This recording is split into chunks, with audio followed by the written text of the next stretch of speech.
الحمد لله وحده والصلاة والسلام على من لا نبي بعد أما بعد فقد قال الله تبارك وتعالى في كلامه المجيد والفرقان الحميد فأعوذ بالله من الشيطان الرجيم بسم الله الرحمن الرحيم واعبدوا الله ولا تشركوا به شيئا وبالوالدين إحسانا وبذي القربى واليتامى والمساكين والجار ذي القربى والجار الجنب والصاحب بالجنب وابن السبيل وما ملكت أيمانكم صدق الله العظيم وصدق رسوله النبي الكريم ونحن على ذلك لمن الشاهدين والشاكرين والحمد لله رب العالمین۔ بزرگان محترم اور برادران عزیز، جو آیت میں نے آپ حضرات کے درمیان تلاوت کی، اللہ رب العزت نے اس آیت کے اندر 3 طرح کے احکام بیان کیے۔ سب سے پہلے فرمایا وَاعْبُدُوا اللَّهَ، صرف اللہ کی عبادت کرو، وَلَا تُشْرِكُوا بِهِ شَيْئًا، اور عبادت اس انداز سے کرو کہ اللہ کے ساتھ کسی کو شریک نہ ٹھہراؤ۔ وَبِالْوَالِدَيْنِ إِحْسَانًا، اور والدین کے ساتھ حسن سلوک کا برتاؤ کرو۔ اس کے آگے اللہ رب العزت نے ان 2 احکام کو چھوڑ کر تیسرا حکم جو اللہ رب العزت بیان کر رہا، وہ پڑوسیوں کے حقوق ہیں، جس کو ہم حقوق العباد کہتے ہیں۔ بندے کے اوپر 2 حق ہوتے ہیں۔ نمبر 1 حقوق اللہ، یعنی وہ حق جو بندے کے اللہ سے وابستہ ہیں، اور نمبر 2 حقوق العباد، یعنی وہ حق کہ جو حق بندے کے بندے پر وابستہ ہوتے ہیں۔ جن حقوق کا تعلق بندے کا بندے سے ہوتا ہے، انہی حقوق میں سب سے پہلے حق جو آتا ہے وہ پڑوس کا آتا ہے، یعنی پڑوسی کا ہمارے اوپر کیا حق ہے۔ اب پڑوسی کی 3 قسمیں ہیں۔ نمبر 1 وہ پڑوسی جو مکان کے اعتبار سے آپ کے پڑوس میں رہتا ہے۔ نمبر 2 وہ پڑوسی جو آپ کے ساتھ سفر میں ہیں۔ اور نمبر 3 وہ بندہ جو آپ کے ساتھ مجلس میں بیٹھا ہوا ہے۔ اگر کوئی بندہ آپ کا پڑوسی اس اعتبار سے ہے کہ اس کا مکان آپ کے مکان سے ملا ہوا ہے، وہ بھی پڑوسی ہے۔ کوئی بندہ کسی سفر میں آپ کے ساتھ ہے، وہ بھی پڑوسی ہے۔ اسی طریقے سے کوئی بندہ آپ کے ساتھ بیٹھا ہوا ہے، کہیں مجلس میں کھڑا ہوا ہے۔ مثال کے طور پر آپ مسجد کے اندر بیٹھے ہوئے ہیں، جو بندہ آپ کے دائیں اور بائیں بیٹھا ہوا ہے، یہ بھی آپ کا پڑوسی ہے۔ اب ان پڑوسی کے بارے میں اللہ رب العزت حکم یہ دے رہا کہ پڑوسی کو پڑوسی سے تکلیف نہیں ہونی چاہیے، یعنی بندہ اس انداز سے اپنے وقت کو گزارے، کہ پڑوسی کو اس سے تکلیف نہ ہو۔ وہ پڑوسی کو اپنے کسی قول سے، کسی فعل سے تکلیف نہ دے۔ کیوں؟ بڑی سخت وعید ہے۔ نبی اکرم صلی اللہ علیہ وسلم فرماتے ہیں واللہ لا یؤمن، واللہ لا یؤمن، واللہ لا یؤمن۔ نبی علیہ السلام کی بات سراپا سچ ہے، لیکن اس کے باوجود نبی علیہ السلام کسی بات کو کہنے کے لیے قسم اگر کھا رہے تو یہ نہیں کہ اس بات کی سچائی کی طرف دلیل ہے، بلکہ اس بات کی اہمیت کی طرف اشارہ ہے کہ یہ بات اگر نبی بغیر قسم کے فرماتے تب بھی یہ بات سچی تھی، لیکن اگر قسم کھا کر کے کوئی بات کہی جا رہی تو اس بات کی اہمیت بڑھ جاتی ہے۔ جیسا کہ قرآن کریم میں اللہ رب العزت جا بجا قسم کھا کر کے بیان کرتا ہے، جبکہ اللہ رب العزت کو اپنی بات کہنے کے لیے قسم کی کوئی ضرورت نہیں۔ اللہ رب العزت کہتا ہے والعصر، قسم ہے زمانے کی، ان الانسان لفی خسر، کہ انسان خسارے میں ہے۔ اب کوئی یہاں پر سوال کرے کہ اللہ رب العزت کو قسم کھانے کی ضرورت کیا ہے؟ نہیں میرے دوستو، قسم اس لیے کھائی گئی ہے تاکہ یہاں پر بات میں اہمیت پیدا ہو جائے، تاکہ سننے والا سمجھ جائے کہ آگے آنے والی بات جو ہے وہ بہت اہم ہے، اس لیے اللہ رب العزت خود قسم کھا کر کے اس بات کو بیان کر رہا ہے۔ بات طویل ہو جائے گی۔ نبی علیہ الصلوۃ والسلام فرما رہے واللہ لا یؤمن، اور قسم ایک مرتبہ نہیں 3 مرتبہ کھائی۔ مجلس میں بیٹھنے والے صحابہ کرام لرز گئے اور معلوم کرتے ہیں یا نبی اللہ، آپ 3 مرتبہ قسم کھا کر کے فرما رہے ہیں کہ وہ بندہ مومن نہیں، اللہ کی قسم وہ مومن نہیں، اللہ کی قسم وہ مومن نہیں۔ یا نبی اللہ، وہ بندہ کون ہے کہ جس کے بارے میں آپ فرما رہے ہیں کہ وہ مومن نہیں؟ نبی علیہ الصلوۃ والسلام نے فرمایا من لا یأمن جارہ بوائقہ، کہ وہ بندہ کہ جس کے شر سے، جس کے اعمال سے، جس کے قول اور فعل سے اس کا پڑوسی محفوظ نہیں ہے، وہ بندہ مومن نہیں۔ مومن نہ ہونے کا مطلب کیا ہوا کہ اب اس بندے کو، کہ جو بندہ اپنے پڑوسی کو تکلیف دے رہا، اس بندے کا اب جنت میں جانا کوئی اس کے پاس میں ثبوت نہیں کہ اب وہ جنت میں جا سکتا ہے، یعنی جنت میں جانے کا اس بندے کو کوئی حق نہیں کہ جو بندہ اپنے پڑوسی کو تکلیف پہنچا رہا۔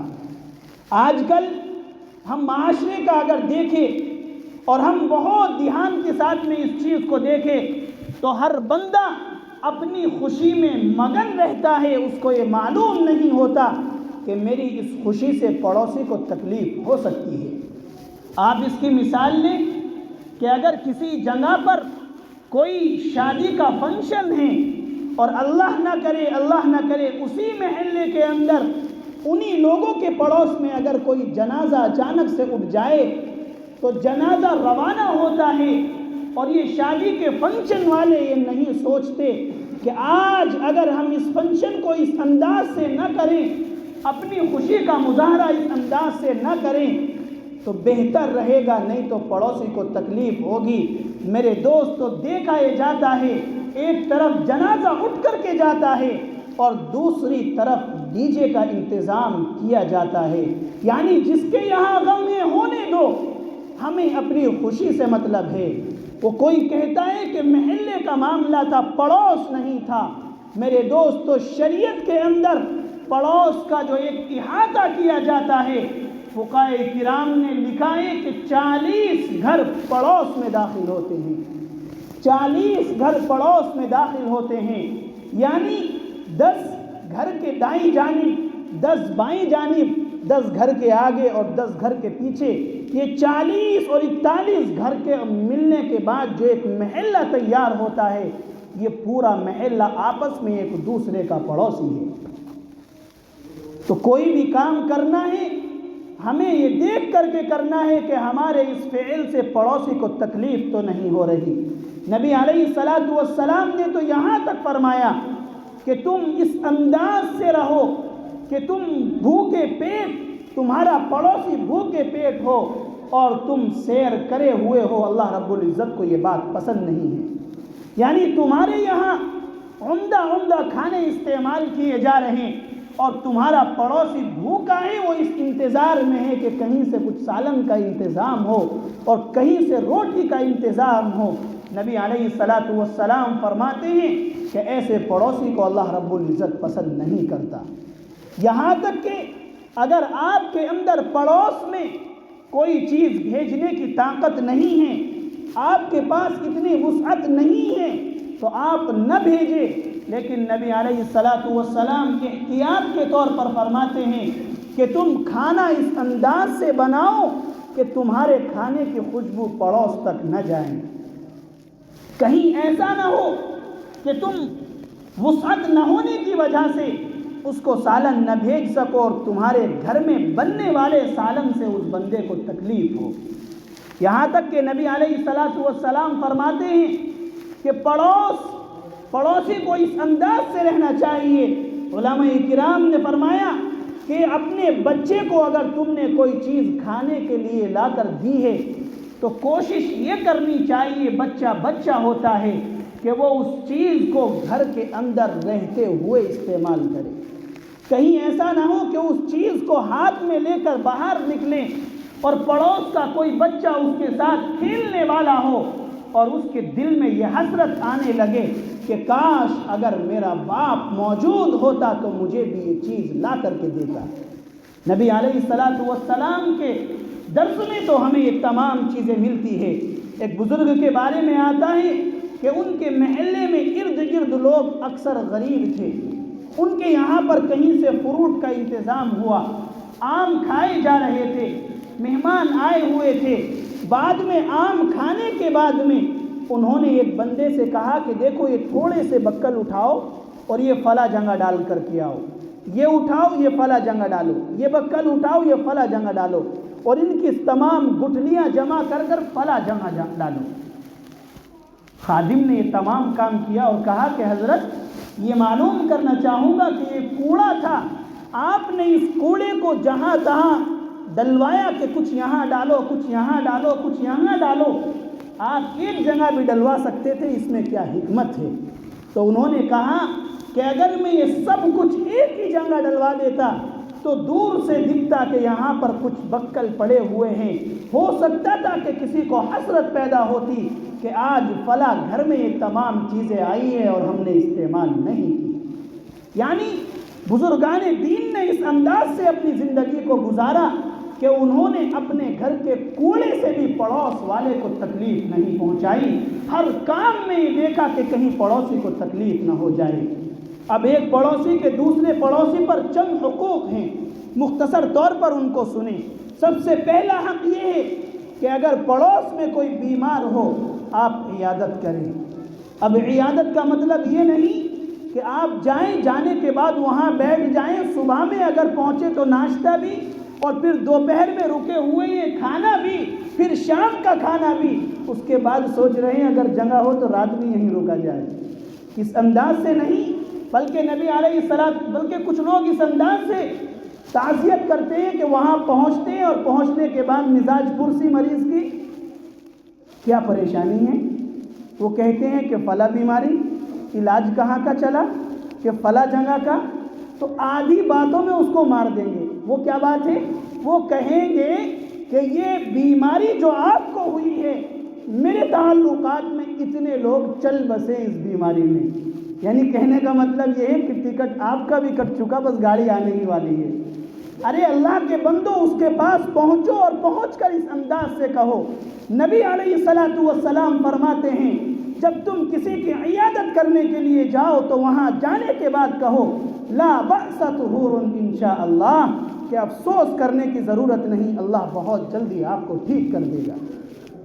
تو پہلا حق یہ بنتا ہے کہ بیمار ہو مزاج پرسی کرے۔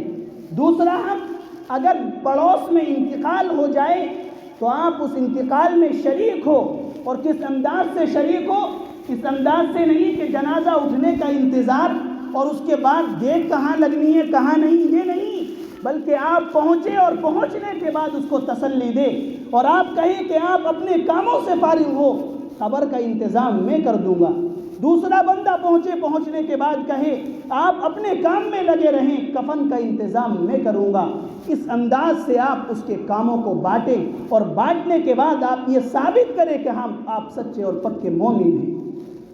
بلکہ آج کل ہوتا یہ ہے کہ کسی کا جنازہ اٹھتا ہے اور وہاں پر لوگ کھانے کے انتظار میں رہتے ہیں۔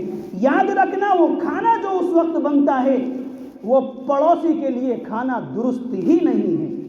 ان بندوں کے لیے جو اپنے گھروں پر پہنچ کر کھانا کھا سکتے ہیں اور زائد لمبا سفر کر کے نہیں پہنچے، مسئلے کے اعتبار سے وہ کھانا ان کے لیے درست ہی نہیں ہے، وہ مردار کھانا مانا جاتا ہے۔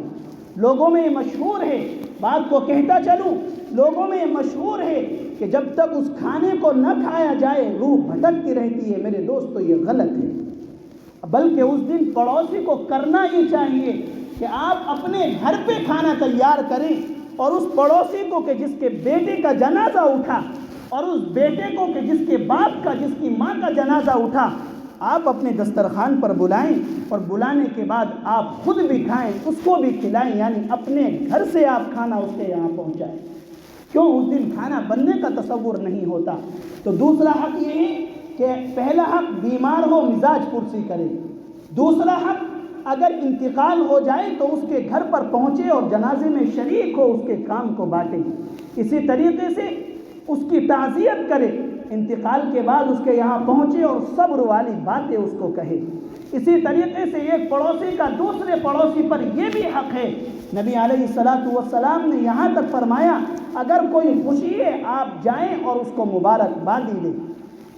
اور پڑوسی کے حقوق میں یہ بھی آتا ہے کہ آپ اپنے مکان کو اتنا بلند نہ کریں کہ پڑوس کی دھوپ اور ہوا رک جائے۔ اس کا 2 منزلہ ہے، آپ نے 4 اور 5 منزل کھینچ ڈالا، اتنا بھی نہیں۔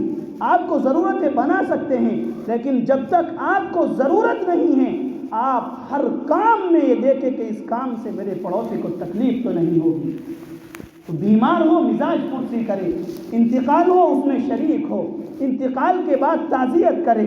اسی طریقے سے اگر اس کے یہاں کوئی خوشی ہے تو وہاں پہنچنے کے بعد اس کو مبارکبادی پیش کرے، اس کی خوشی سے خوش ہو۔ آج کل ہوتا یہ ہے کہ آدمی یہ سوچتا ہے کہ میں پریشان ہوں، ہونے دو، یہ سکھی کیوں ہے؟ اگر دوسرے بندے کے یہاں خوشی ہے تو وہ میرے دوست تو نگاہوں میں کلکتی ہے، یہ میرے دوست تو یہ طریقہ نبی علیہ الصلاۃ والسلام والا طریقہ نہیں ہے۔ وہ حدیث جو میں نے شروع میں پڑھی تھی، پڑھ کر کے اپنی بات کو ختم کر رہا ہوں۔ نبی علیہ الصلاۃ والسلام نے فرمایا واللہ لا یؤمن واللہ لا یؤمن واللہ لا یؤمن، کہ اللہ کی قسم وہ بندہ مومن نہیں، وہ بندہ مومن نہیں، وہ بندہ مومن نہیں۔ صحابہ کرام نے معلوم کیا یا نبی اللہ کون بندہ؟ فرمایا من لا یأمن جارہ بوائقہ، کہ وہ بندہ کہ جس کا پڑوسی اس سے محفوظ نہ ہو۔ دعا کرے اللہ رب العزت ہمیں صحیح معنی میں شریعت کے مطابق پڑوسی بننے کی توفیق عطا فرمائے۔ ہر کام ہمارا اس انداز کا ہو کہ اس سے کسی مسلمان تو دور کی بات کسی غیر مسلم کو بھی تکلیف نہ ہو۔ دعا کرے اللہ رب العزت عمل کی توفیق عطا فرمائے۔ آمین وآخر دعوانا الحمدللہ۔